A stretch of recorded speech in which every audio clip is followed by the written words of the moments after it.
எல்லோருக்கும் வணக்கம். ஆகஸ்ட் மாதம் நடைபெற்ற சில முக்கியமான நடப்பு நிகழ்வுகள இந்த ஒரு காணொளியில பார்க்க போறோம். இந்த ஒரு காணொளி எக்ஸாம் ஓரியன்டடா இல்லாம உங்களோட ஜிகேவ அப்டேட் பண்றதுக்கு ரொம்ப யூஸ்ஃபுல்லா இருக்கும்னு நம்புறேன். ஸோ உங்களுக்கு ஜிகே அப்டேட் பண்றது மூலமா என்னோட ஜிகேவ நான் அப்டேட் பண்ணிருவேன். முதல் கேள்விக்கு போலாம். அதாவது இந்தியாவ பொறுத்தவரைக்கும் 3 படை இருக்குங்க. அதுல முக்கியமானது தான் நம்மளோட ராணுவ படை. இந்த ராணுவ படைக்கு ஹெட்டா இருக்கிறவங்க வந்து தலைமை தளபதி அப்படின்னு சொல்றாங்க.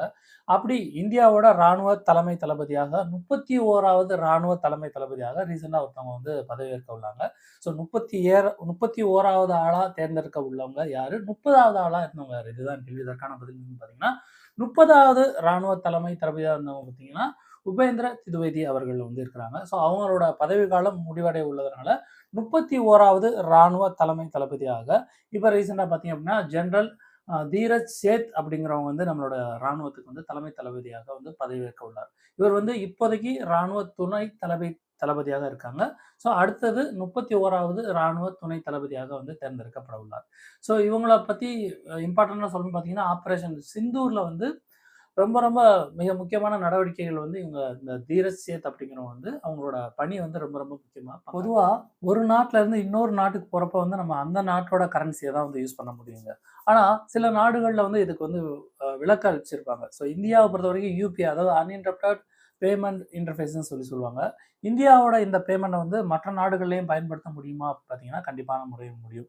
ஸோ அப்படி இந்தியாவோட பேமெண்ட்டை வந்து அக்செப்ட் பண்ண நாடுகள், அதாவது உங்களோட பேமெண்ட்டை வந்து நீங்க இங்க வந்து யூஸ் பண்ணிக்கலாம் அப்படிங்கிற மாரி சில நாடுகள் வந்து விலக்கு அளிச்சிருக்காங்க.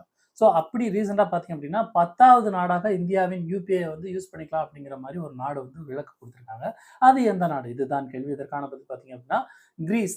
கிரீஸ் தாங்க. ஏற்கனவே பார்த்தீங்க அப்படின்னா, இந்தியாவோட அந்த யுபிஐ வந்து ஆ இலங்கை, நேபாளம் நம்மளோட அண்டை நாடுகளான இந்த நாடுகள் இலங்கை, நேபாளம், சிங்கப்பூர், அப்புறம் பூட்டான், ஐக்கிய அ அரபு அமீரகம் இந்த நாடுகள்லாம் வந்து அக்செப்ட் பண்ணியிருக்காங்க. அதே மாதிரி அந்த வரிசையில வந்து 10வது நாடாக வந்து கிரீஸ் நாடு வந்து இந்தியாவோட இந்த யுபிஐ வந்து யூஸ் பண்றதுக்கு வந்து அக்செப்ட் பண்ணியிருக்காங்க. ஆரோக்கிய சேது 2.0 அதாவது நம்மளோட அப்டேட்டட் வெர்ஷனா தான் வந்து பார்க்குறோம். இந்த ஆரோக்கிய சேது அப்படின்னு என்னன்னா தெரியும். உங்களுக்கு இந்த பேர்லயே தெரிஞ்சிருச்சுங்க. அதாவது நம்மளோட ஹெல்த் ரிலேட்டடான ஒரு ஸ்கீமு.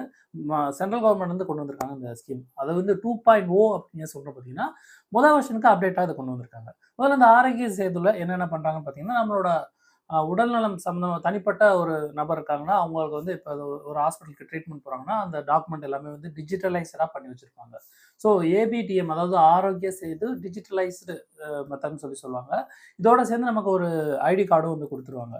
ஸோ இத வச்சிருக்கிறதுனால என்ன ஆகும்னு பார்த்தீங்கன்னா, ஏற்கனவே நம்ம ஒரு ஹாஸ்பிட்டலுக்கு போறோம் அப்படின்னா, நம்மளோட டாக்குமெண்ட்ஸ் இப்போ ஆ ஒரு இதயம் சம்மந்தமான பிரச்சனையா போறாங்கன்னா, அவங்களோட டேட்டா வந்து அந்த டிஜிட்டலைஸ்டா வந்து எடுத்து வச்சுப்பாங்க. அதே மாதிரி மூளை, ஒவ்வொரு ஸ்பேர் பார்ட்ஸ்க்கும் ஒவ்வொரு பிரச்சனை இருக்கும். ஸோ அத எல்லாமே வந்து டேட்டாவ எடுத்து வச்சுப்பாங்க. ஸோ நம்ம அடுத்த மாசம் இந்த டேட்டுக்கு வந்து நம்ம போகணும் அப்டின்னா, அது வந்து நமக்கு ஆட்டோமேட்டிக்கா நம்ம மொபைலுக்கு வந்து இன்டிமேஷன் குடுத்துருவாங்க டிஜிட்டலைஸ்டா. அதே மாதிரி இதுல ஸ்மார்ட் வாட்சோட இந்த இத வந்து கனெக்ட் பண்ணிக்கவே முடியும். நம்மளோட உடல்நல குறிப்புகள் சம்மந்தமான விஷயங்கள வந்து அப்பக்கப்ப நம்ம அப்டேட் பண்ணிட்டே இருப்பாங்க. ஸோ இன்கேஸ் நமக்கு எமர்ஜென்சி பர்ப்பஸா வந்து ஆம்புலன்ஸ் ஃபெசிலிட்டி வேணும் அப்டின்னா, அதுவுமே வந்து இது மூலமா பெறப்படும். தனிப்பட்ட ஒரு நபரோட வந்து உடல்நல குறிப்புகள வந்து அப்டேட் பண்றதுக்காக தான் வந்து இந்த ஆரோக்கிய சேது 2.0 அப்படிங்கிற ஒரு ஸ்கீம வந்து மத்திய அரசு வந்து கொண்டு வந்திருக்காங்க. ராக்கெட். பொதுவா ராக்கெட் வந்து சேட்டலைட்ட வந்து விண்வெளிக்கு எடுத்து செல்லக்கூடிய ஒரு வாகனம் தான் ராக்கெட்ன்னு சொல்றோம். முழுக்க வந்து சென்ட்ரல் கவர்ன்மெண்ட் கண்ட்ரோல்ல இருக்கக்கூடிய ஒரு ப்ராப்பர்ட்டி தான் வந்து இந்த ஏரோஸ்பேஸ் ரிலேட்டடான எல்லா விஷயங்களுமே வந்து கவர்ன்மெண்ட் கண்ட்ரோல்ல தான் இருக்கும். ஸோ ஃபர்ஸ்ட் டைமா பார்த்தீங்க அப்படின்னா, அந்த தனியார் நிறுவனம் ஒண்ணு வந்து ஒரு ராக்கெட் எர்த் ஆர்பிட்டல் ராக்கெட் அப்படிங்கிற ஒரு ராக்கெட்ட வந்து முதல் முறையாக வந்து விண்ணுக்கு ஏவுறாங்க. அந்த ராக்கெட்டோட பேர் என்ன? இது எங்கேருந்து இந்த ராக்கெட் ஏவப்பட்டது? இதுதான் கேள்வி. இதற்கான பதில் வந்து பார்த்தீங்க அப்படின்னா, விக்ரம் 1 அப்படிங்கிற ஒரு ராக்கெட்ட வந்து பார்த்தீங்க அப்படின்னா, ஸ்கை ரூட் ஏரோஸ்பேஸ் அப்படிங்கிற ஒரு நிறுவனம் வந்து ஆந்திராவுல உள்ள ஸ்ரீஹரிகோட்டா சதீஷ் தவான் விண்வெளி நிலையத்தில வந்து இந்த ராக்கெட்ட வந்து ஏவியிருக்காங்க. இது வந்து முதல் முறையாக ஒரு தனியார் அமைப்பானது வந்து இந்த ராக்கெட்ட வந்து விண்வெளிக்கு வந்து அனுப்புறாங்க. எர்த் ஆர்பிட்டல் ராக்கெட்ன்னு சொல்லுவாங்க இந்த ராக்கெட்ட. அண்ட் தென் இந்த ராக்கெட்ட வந்து எப்போ இருந்து எப்போ போகுதுன்னு பார்த்தீங்கன்னா, ஜூலை 12ல வந்து அனுப்பிச்சிருக்காங்க. ஆகஸ்ட் 4ஆம் தேதி வந்து இது வந்து போய் எர்த் ஆர்பிட்டல் வந்து ரீச் ஆயிரும். ஸோ இதற்கு முன்னதாக பார்த்தீங்க அப்படின்னா, சோதனை ஓட்டம் ஒரு விஷயம் செய்றோம் அப்படின்னா, அதற்கு முன்னதாக வந்து ஒரு எக்ஸ்பெரிமெண்டல் இது பண்ணுவாங்க பார்த்தீங்களா? அதே மாதிரி இதுக்கும் வந்து ஒரு எக்ஸ்பெரிமெண்டல் இது பண்ணாங்க. ஸோ அதோட நேம் பார்த்தீங்க அப்படின்னா, மிஷன் ஆகமன் அப்படிங்கிற ஒரு பேர்ல வந்து இந்த சோதனை ஓட்டம் வந்து செஞ்சிருக்காங்க. போதைப் பொருள் அதாவது வெளிநாடுகள்ல இருந்து நம்ம நாடுகளுக்கு வந்து போதைப் பொருள வந்து கடத்தி கொண்டு வந்து நம்ம நாடு உள்ள மக்களுக்கு வந்து யூஸ் பண்ற மாரி நிறைய விஷயங்கள் வந்து நடந்துட்டு இருக்கு. நம்ம படங்கள்ல வந்து பார்த்துட்டு இருக்கோம். ஸோ அது ரியலாவே நடந்துட்டு இருக்குங்க. ஸோ அத தடுக்கணும் அப்படிங்கிற ஒரு நோக்கத்துக்காக மத்திய அரசாங்கத்திலிருந்து வந்து ஒரு சில விஷயங்கள வந்து முன்னேற்பாடுகள் வந்து ஏற்படுத்திட்டு இருக்காங்க. ரீசென்ட்டா பார்த்தீங்கன்னா, இந்த போதைப் பொருள் தடுப்புகள வந்து தடுக்கணும் அப்படிங்கிறதுக்காக ஒரு டிஜிட்டல் தளத்த வந்து எல்லாமே டிஜிட்டலைஸ்ட் ஆயிருச்சு. அதே மாதிரி இந்த போதைப் பொருள வந்து தடுக்கணும் அப்படிங்கிற உள்நோக்கத்துல, அதாவது இந்த கஞ்சா, அப்புறம் ஹெராயின், அபின் அப்படிங்கிற மாரி பல விஷயங்கள் இருக்கு. இத வந்து தடுக்கணும். இத யூஸ் பண்றதுனால நமக்கு என்னென்ன கெடுதல் விளைவிக்கும் அப்படிங்கிற மாரி சில விஷயங்கள்லாம் இருக்கு. ஸோ அத வந்து டிஜிட்டலைஸ்டா மக்களுக்கு கொண்டு போய் சேர்க்கணும் அப்படிங்கிற மாரி வந்து சென்ட்ரல் கவர்ன்மெண்ட் வந்து ஒரு டிஜிட்டலைஸ்ட் அ ஒரு ஆப் வந்து கொண்டு வந்திருக்காங்க. அது என்ன ஆப்? இதுதான் கேள்வி. இதற்கான பதில் பார்த்தீங்கன்னா, மானஸ் அப்படிங்கிற ஒரு ஆப். MANAS மானஸ் அப்படிங்கிற ஒரு ஆப் வந்து சென்ட்ரல் கவர்ன்மெண்ட்லேருந்து வந்து கொண்டு வந்திருக்காங்க. இது வந்து மத்திய அமைச்சகத்தின் கீழ் வந்து இருக்கக்கூடிய NCP அப்படிங்கிற ஒரு அ அமைப்பு தான் வந்து இந்த மானஸ் அப்படிங்கிற ஆப்ப வந்து இன்ட்ரோடியூஸ் பண்ணியிருக்காங்க. ஸோ இதன் மூலமாக பார்த்தீங்க அப்படின்னா, ஒரு இடத்துலருந்து இன்னொரு இடத்துக்கு வந்து போதைப் பொருள் வந்து கடத்துறது, கஞ்சா விற்பனை வந்து ஊக்குவிக்கிறது, இந்த மாரி விஷயங்கள நிறைய பேர் சில பேர் வந்து பண்ணுவாங்க. ஸோ அவங்கள வந்து ஃபைண்ட் அவுட் பண்றது.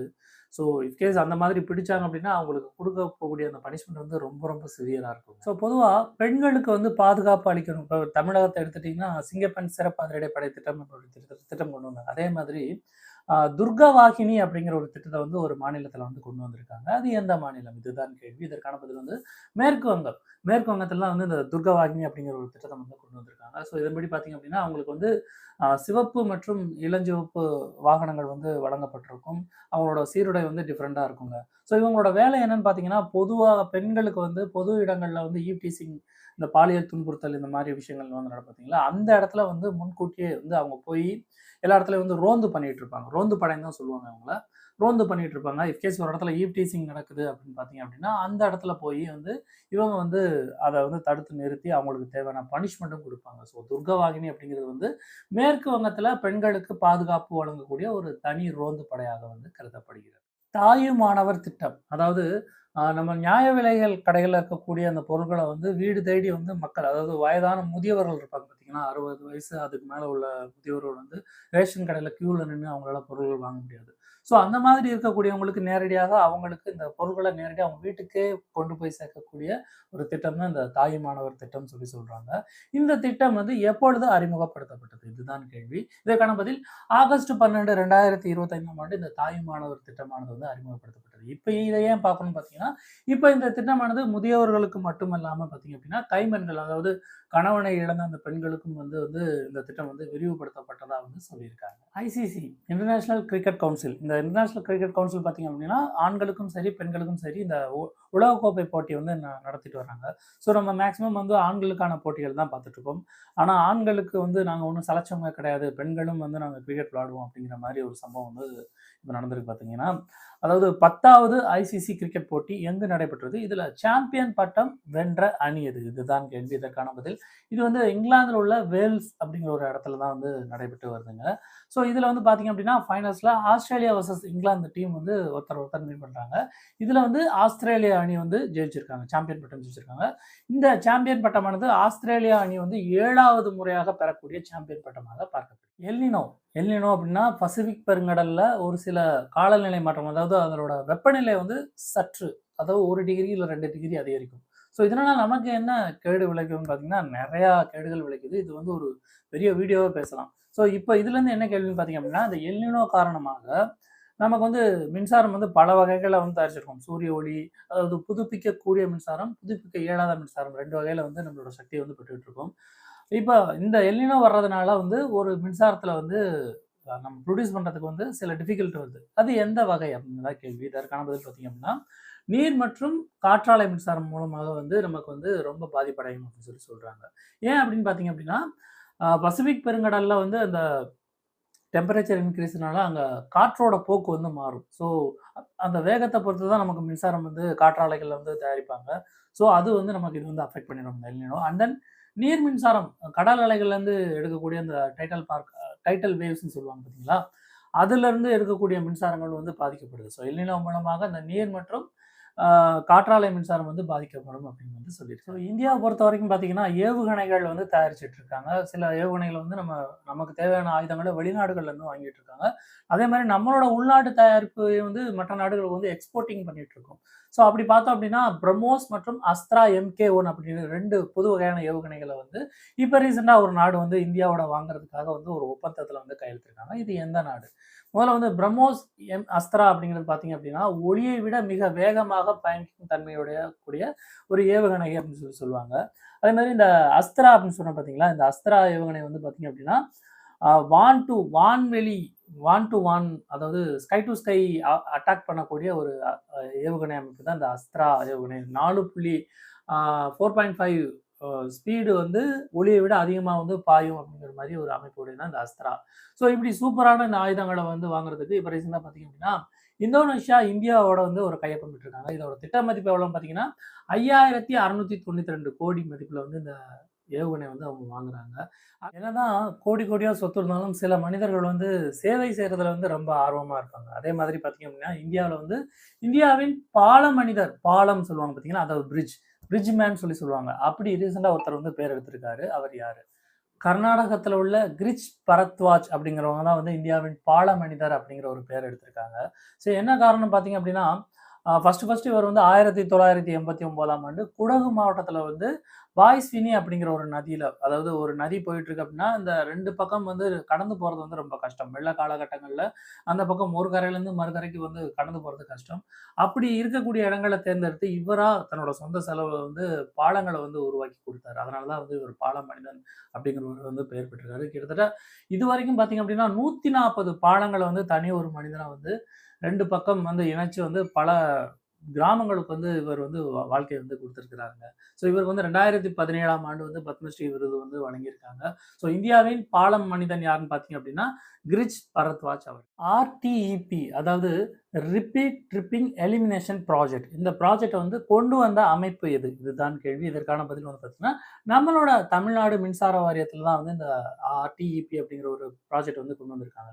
எதுக்காக அப்படின்னு பார்த்தீங்கன்னா, சில இடங்கள்ல வந்து அடிக்கடி தொடர்ச்சியாக மின்தடை போயிட்டுருக்கும். சில இடங்கள்ல அந்த டிரான்ஸ்ஃபார்மர் ப்ராப்ளமா இருக்கலாம், இந்த ட்ரிப்பர் ப்ராப்ளமா இருக்கலாம்.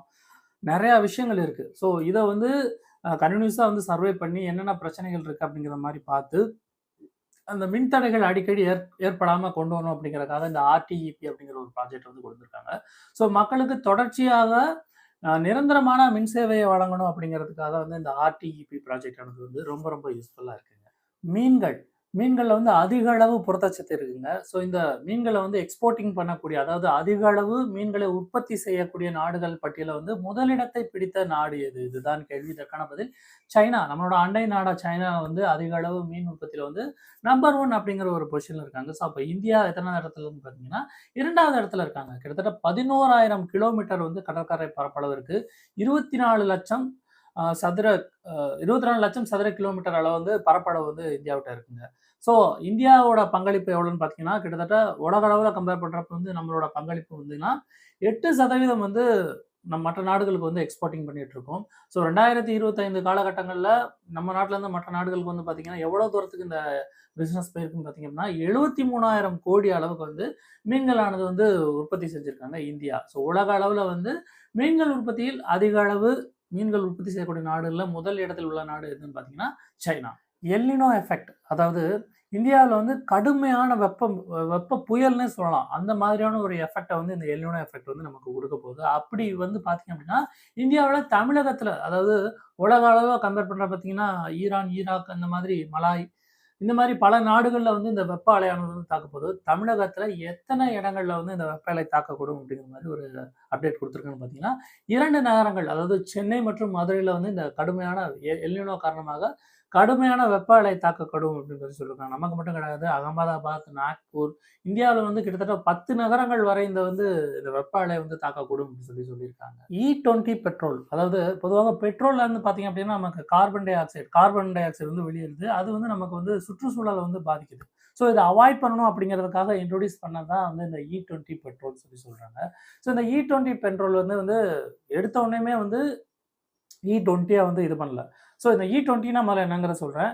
இதுல வந்து அப்படிங்கிறது எத்தனால் அப்படிங்கிறத மென்ஷன் பண்ணுவாங்க. ஸோ இதுல வந்து இதோட சதவீதம் 20% வந்து இப்போ வந்திருக்கு. அததான் வந்து E20ன்னு சொல்றோம். இது வந்து வெளிப்புறம் அதாவது சுற்றுச்சூழல்ல இருக்கக்கூடிய இந்த கார்பன் டை ஆக்சைட உமிழக்கூடிய அந்த தன்மைய வந்து குறைச்சிரும். ஸோ இதனால நமக்கு பைக் மைலேஜ் வந்து ஓரளவுக்கு 3% 5% குறைக்கிறதுக்கு வாய்ப்பு இருக்கு. அப்படியே குறைஞ்சாலும் நம்மளோட சுற்றுச்சூழல் பாதிப்படையாம இருக்கணும் அப்படிங்கிறதுக்காக தான் வந்து இந்த E20 பெட்ரோல் வந்து இன்ட்ரோடியூஸ் பண்றாங்க. எடுத்த உடனேயுமே வந்து 20% அப்படிங்கிற மாரி கொண்டு வரலங்க. ஸோ இது வந்து 2001ல வந்து இன்ட்ரோடியூஸ் பண்றாங்க.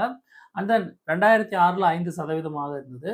அண்ட் தென் 2022ல வந்து 10% கொண்டு வராங்க. அண்ட் தென் நவ் இப்போ வந்து பார்த்தீங்க அப்படின்னா 20% வந்து கொண்டு வந்திருக்காங்க. இந்த E20 பெட்ரோல் வந்து யூஸ் பண்றதுனால பார்த்தீங்க அப்படின்னா, உமிழக்கூடிய அந்த கார்பனோட அளவு வந்து குறையும். நம்மளோட சுற்றுச்சூழலானது பாதிக்கப்படாமல் வந்து காக்கப்படும் அப்படிங்கிற மாரி சொல்றாங்க. அதாவது ஒரு நாட்டுல இருந்து இன்னொரு நாட்டுக்கு வந்து பல நதிகள் வந்து கடந்து போகும். அப்படி போறப்ப அந்த நதிகளோட வளங்கள அவங்க யூஸ் பண்ணணும் அப்படிங்கிறதுக்காக ஒரு நாடு வந்து இப்ப ரீசென்ட்டா பார்த்தீங்க அப்படின்னா, கர்நாடகா நம்மளோட காவிரிய வந்து இது பண்ணணும் அப்படிங்கிறதுக்காக மேகதாது ப்ராஜெக்ட் ஆல்ரெடி அவங்க நெறைய ப்ராஜெக்ட் வந்து வச்சிருக்காங்க. ஸோ இப்போ மேகதாது அப்படிங்கிற ஒரு டேம் வந்து கட்டப் போறாங்க. இதே மாதிரி வந்து பார்த்தீங்க அப்படின்னா, உலக அளவுல நம்மளோட அண்டை நாடா சீனா வந்து மிகப்பெரிய ஒரு அணைய வந்து ஒரு நதியில வந்து கட்டிட்டு இருக்காங்க. ஸோ இது எந்த நதி? இதுதான் கேள்வி. இதற்கான பதில் பிரம்மபுத்திரா அப்படிங்கிற ஒரு நதி. இதெல்லாம் வற்றாத ஜீவ நதின்னே சொல்லலாம் நமக்கு. ஸோ இந்த பிரம்மபுத்திரா நதிய வந்து இது பண்ணணும் அப்படிங்கிறதுக்காக வந்து பார்த்தீங்கன்னா, நம்மளோட அண்டை மாநிலமான அருணாச்சல பிரதேசத்திலிருந்து இந்தியாவோட அண்டை மாநிலமான சீனாவுக்கும் இதுக்கும் இடையில வந்து ஒரு 50 கிலோமீட்டர் தொலைவில வந்து இந்த அருணாச்சல பிரதேசத்திலிருந்து 50 கிலோமீட்டர் தொலைவில வந்து மிகப்பெரிய பிரம்மாண்டமான ஒரு அணைய வந்து சைனா வந்து இப்ப கன்ஸ்ட்ரக்ஷன் பண்ணிட்டு இருக்காங்க. ஸோ இப்படி கட்டக்கூடிய அணையினால என்னென்ன பாதிப்பு ஏற்படும் பார்த்தீங்கன்னா, நமக்கு ஃபர்ஸ்ட் ஆஃப் ஆல் தண்ணி பிரச்சனை வரும். அண்ட் தென் 2வது பார்த்தீங்க அப்படின்னா, நமக்கு மட்டும் கிடையாது. உலக அளவுல அதாவது நிலத்தகடு வந்து பாதிப்படையக்கூடிய அளவுக்கு வந்து அவங்க வந்து அந்த பில்டிங்க வந்து இது பண்ணிட்டு இருக்காங்க. ரொம்ப பேஸ்மெண்ட்ட வந்து இது பண்ணிட்டு இருக்காங்க. மிகப்பெரிய டேம் அப்படிங்கிறதுனால வந்து நமக்கு அந்த புவி தகடுகள் வந்து பாதிப்படையக்கூடும் அப்படிங்கிற மாரி சொல்லியிருக்காங்க. இந்தியாவின் மனிதர்களை விண்வெளிக்கு அனுப்பக்கூடிய சோதனை எது? இதுதான் கேள்வி. இதற்கான பதில் ககன்யான் அப்படிங்கிற ஒரு திட்டம் தான் வந்து இந்தியா வந்து மனிதர்களை விண்வெளிக்கு அனுப்பக்கூடிய ஒரு திட்டமாக பார்க்கப்படுகிறது. இது இப்ப ஏன் இத பார்க்குறோம்னு பார்த்தீங்க அப்படின்னா, ரீசென்ட்டா பார்த்தீங்க அப்படின்னா, எந்த ஒரு திட்டமே இம்ப்ளிமெண்ட் பண்றதுக்கு முன்னாடியே வந்து ஒரு எக்ஸ்பெரிமெண்டல் ப்ராஜெக்ட்ஸ் வந்து பண்ணுவாங்க. அதே மாரி இப்போ ஒரு 3 வகையான எக்ஸ்பெரிமெண்டல் வந்து இந்த ககன்யான் ப்ராஜெக்ட் ரிலேட்டடா வந்து பண்ணியிருக்காங்க. என்னன்னு பார்த்தீங்க அப்படின்னா, ஃபர்ஸ்ட் ஆஃப் ஆல் அந்த மேற்கூரை இருக்கும் பார்த்தீங்கன்னா, அதாவது ஒரு ராக்கெட் போகுது அப்படின்னா, அதுக்கு மேல வந்து ஒரு பாராசூட் அமைப்பு இருக்கும். அந்த பாராசூட் அமைப்பு வந்து தாக்கப்படாமல் இருக்கு. ரொம்ப கடினமா இருக்கா அப்படிங்கிற ஒரு ப்ராஜெக்ட் பண்ணியிருக்காங்க. அது சக்சஸ்ஃபுல்லா போயிருச்சு. அண்ட் தென் 2வது வந்து ஒரு ராக்கெட் போகுது அப்படின்னா, அதில வந்து க்ரூ மாடல், சர்க்யூட் மாடல் 2 இருக்கும். இந்த 2மே வந்து கம்பைன் பண்ணி தான் வந்து விண்வெளிக்கு வந்து இந்த ராக்கெட் கொண்டு போகும். ஒரு குறிப்பிட்ட தூரத்துக்கு போனதுக்கு அப்புறம் பார்த்தீங்க அப்படின்னா, இந்த ராக்கெட் ஆனது வந்து இந்த க்ரூ மாடலும், சர்க்யூட் மாடலும் வந்து தனித்தனியா பிரிஞ்சு போயிரும். ஸோ இது கரெக்ட்டா பிரியுதா அப்படிங்கிற ஒரு ப்ராஜெக்ட் வந்து சக்சஸ்ஃபுல்லா பண்ணியிருக்காங்க. அண்ட் தென் 3வது பார்த்தீங்க அப்படின்னா, இன்கேஸ் மேலேருந்து வரக்கூடிய அந்த அமைப்பானது வந்து கடல்ல தான் எங்கேயாவது விழுகுற மாரி வந்து பண்ணுவாங்க. ஸோ அப்படி விழுந்துருச்சு அப்படின்னா, தலைகீழா விழுந்தாலும், அது அகைன் நேரான பொசிஷனுக்கு வருதா அப்படிங்கிற ஒரு ப்ராஜெக்ட்டும் வந்து பார்த்துருக்காங்க. அதுவும் வந்து சக்சஸ்ஃபுல்லா போயிருச்சு. ஸோ இந்த 3 ப்ராஜெக்ட்டுமே வந்து சக்சஸ்ஃபுல்லா போயிருக்கு. இந்த ககன்யான் திட்டத்தோட ப்ராஜெக்ட். ஸோ பொதுவா விவசாயத்துல ஆண்கள் வந்து அதிகமா ஈடுபடுவாங்க. ஆனா ஒரு மாநிலத்தில பார்த்தீங்க அப்படின்னா, ஆண்களை காட்டிலும் பெண்கள் அதிக அளவுக்கு வந்து விவசாயத்துக்கு முக்கியத்துவம் குடுக்குறாங்க. அப்படிப்பட்ட அந்த பெண்களுக்கு தனியாக சட்டம் வந்து இயற்றியிருக்காங்க. அது எந்த மாநிலம்? இதுதான் கேள்வி. மகாராஷ்டிரா. மகாராஷ்டிரால தான் வந்து பார்த்தீங்க அப்படின்னா, பெண்களுக்கு தனியா அதாவது பெண் விவசாயிகளுக்குன்னு வந்து தனியாக சட்டம் இயற்றியிருக்காங்க. ஸோ மகாராஷ்டிரால வந்து ஆண்கள பார்த்தீங்க அப்படின்னா 43% வந்து விவசாயத்தில ஈடுபடுறாங்க. பெண்கள் வந்து 74% வந்து விவசாயத்தில ஈடுபடுறாங்க. ஸோ இவங்களுக்கு வந்து பார்த்தீங்கன்னா, தனியா அந்த சட்டத்தின் மூலமாக அவங்களுக்கு வந்து ஒரு தனியா அடையாள அட்டை வந்து குடுத்துருவாங்க. பெண் விவசாயி அப்படிங்கிற ஒரு ஐடென்டி கார்டு வந்து குடுத்துருவாங்க. ஸோ அந்த ஐடென்டி கார்டு மூலமாக வந்து அந்த மாநிலத்தோட நெறைய ஸ்கீம்ஸ் வந்து அவங்க வந்து வாங்கிக்கலாம். இந்த இந்த அடையாள அட்டையை யூஸ் பண்றதுனால வந்து பார்த்தீங்க அப்படின்னா, இந்த மாநில அரசு கொடுக்கக்கூடிய திட்டங்கள் கிடைக்கக்கூடிய நேரடியாக வந்து இந்த பலன் வந்து அந்த பெண் விவசாயிகளுக்கு வந்து போய் சேரும் அப்படிங்கிற மாரி சொல்லியிருக்காங்க. உடல் உறுப்பு தானம். உடல் உறுப்பு தானம் நம்ம இறந்ததுக்கு அப்புறம் பார்த்தீங்கன்னா, நமக்கு நம்மளோட கண், இதயம் இந்த மாதிரியான பாகங்கள வந்து மத்தவங்களுக்கு அந்த அஃபெக்ட் ஆன பெர்சன்ஸ்க்கு வந்து சில பேருக்கு வந்து பிறவியிலே வந்து பார்வை இல்லாம இருக்கலாம். சில பேருக்கு வந்து இந்த சிறுநீரகங்கள் பாதிப்படைய இருக்கலாம். ஸோ அந்த மாதிரி இருக்கக்கூடியவங்களுக்கு வந்து நம்மளோட உடல் உறுப்ப வந்து தானம் பண்ணுவாங்க, நம்ம இறந்ததுக்கு அப்புறம். ஸோ அப்படி அந்த உடல் உறுப்பு தானம் செய்யக்கூடிய மாநிலங்கள்ல வந்து இந்திய அளவுல வந்து முதலிடம் பிடித்த மாநிலம் இது. இதுதான் கேள்வி. இதற்கான பதில் பார்த்தீங்க அப்படின்னா, நம்மளோட தமிழகம். நம்ம தமிழகம் தான் வந்து பார்த்தீங்கன்னா, கிட்டத்தட்ட வந்து ரொம்ப வருஷமா வந்து முதலிடத்துல இருக்காங்க. இப்ப நிகழாண்டுல பார்த்தீங்க அப்படின்னா, 169 பேரோட வந்து உடல் உறுப்புகள் வந்து மாற்றம் செஞ்சிருக்கிறதா சொல்லியிருக்காங்க. ஸோ உடல் உறுப்பு தானம் வந்து பார்த்தீங்க அப்படின்னா, இறந்ததுக்கு அப்புறமும் வந்து பார்த்தீங்க அப்படின்னா, மத்தவங்களுக்கு வாழ்க்கை கொடுக்கக்கூடிய ஒரு அற்புதமான விஷயம். அந்த ஒரு விஷயத்துல தமிழகமானது வந்து கிட்டத்தட்ட நெறைய ஆண்டுகள் வந்து முதலிடத்துல வந்து வகிச்சிட்டு இருக்காங்க. Hydrogen train. என்னடா ஹைட்ரஜன் ட்ரெயின் பார்க்குறீங்க அப்படின்னா, நம்ம வந்து அப்டேட்டட் வெர்ஷன் அதாவது நாரோ கேஜ்லேருந்து மீட்டர் கேஜ் மாரி இப்ப வந்து எல்ஹெச்பி கோச்சஸ் அப்புறம் வந்தே பாரத் வரை வந்தாச்சுங்க. ஸோ இப்ப ஹைட்ரஜன் ட்ரெயின் வந்து நம்மளோட ரயில்வேவோட ஒரு அப்டேட் அப்படின்னு பார்க்கலாம். ஸோ ரீசென்ட்டா பார்த்தீங்க அப்படின்னா, சிந்த் அண்ட் சோனிபட் அப்படிங்கிற ஒரு 2 நகரத்துக்கு இடையே வந்து இந்த ஹைட்ரஜன் ட்ரெயின் வந்து விடப்போறாங்க. 10 பெட்டிகள் வந்து இந்த ஹைட்ரஜன் ட்ரெயின் வந்து இது பண்ணுது. இது எப்படி இயங்க போகுதுன்னு பார்த்தீங்கன்னா, ஹைட்ரஜன், ஆக்ஸிஜன் பிளஸ் எரிபொருள் இத 3யுமே கம்பைன் பண்ணி தான் இந்த ஹைட்ரஜன் வந்து இது பண்ண போறது. இதோட ஸ்பெஷாலிட்டி என்னன்னு பார்த்தீங்கன்னா, இது வந்து காத்துல வந்து வெளியில வந்து நீராவிய மட்டும் தான் வெளிவிடும். ஸோ நமக்கு வந்து என்விரான்மென்டல் பொல்யூஷன் வந்து இல்லாம இருக்கும். அதிக அளவு உலகிலே வந்து மிக நீளமான ட்ரெயின் அப்படிங்கிற ஒரு பேர வந்து இந்த ஹைட்ரஜன் ட்ரெயின் வந்து பெறப்போகுது. 10 பெட்டிகள் கொண்டது.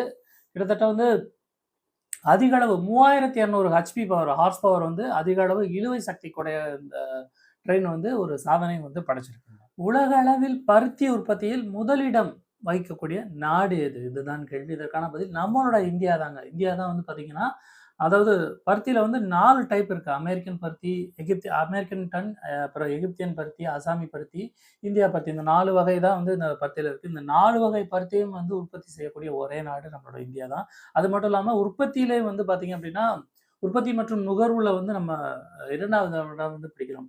பொதுவா பருத்திய வந்து பார்த்தீங்க அப்படின்னா, 2 வகையா வந்து இது பண்ணுவாங்க. அதாவது அ பேல் அப்படிங்கிற ஒரு இதுல வந்து கிலோ கணக்குல சொல்ல பார்த்தீங்கன்னா, 170 கிலோ வந்து 1 பேல் அப்படின்னு சொல்லுவாங்க. கிட்டத்தட்ட 298,00,000 பேல்கள் வந்து 2025ஆம் ஆண்டு காலகட்டத்தில வந்து இந்தியா வந்து புரொடியூஸ் பண்ணியிருக்காங்க. உற்பத்தி உற்பத்தி. அதே மாரி நுகர்வுல பார்த்தீங்க அப்படின்னா, 320 லட்சம் பேல்கள் வந்து இந்தியா வந்து நுகர்வு பண்ணியிருக்காங்க. ஸோ பருத்தியில வந்து பார்த்தீங்க அப்படின்னா, கிட்டத்தட்ட அ 4 வகையான பருத்திகள உற்பத்தி செய்யக்கூடிய ஒரே நாடு வந்து இந்தியா தாங்க. பொதுவா நம்ம நெடுஞ்சாலைகள்ல போறப்ப வந்து பார்த்தீங்கன்னா, வாகனங்களுக்கு வந்து டோல்கேட் இருக்கும். ஸோ நெறைய கியூ இருக்கும்.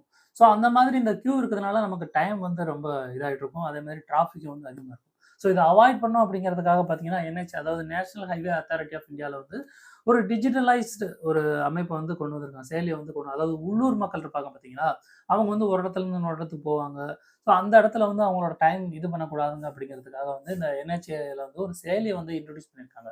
அது என்ன செயலி? இதுதான் கேள்வி. இதற்கான பார்த்தீங்கன்னா, ராஜ்மார்க் யாத்ரா அப்படிங்கிற ஒரு செயலி வந்து குடுத்துருக்காங்க.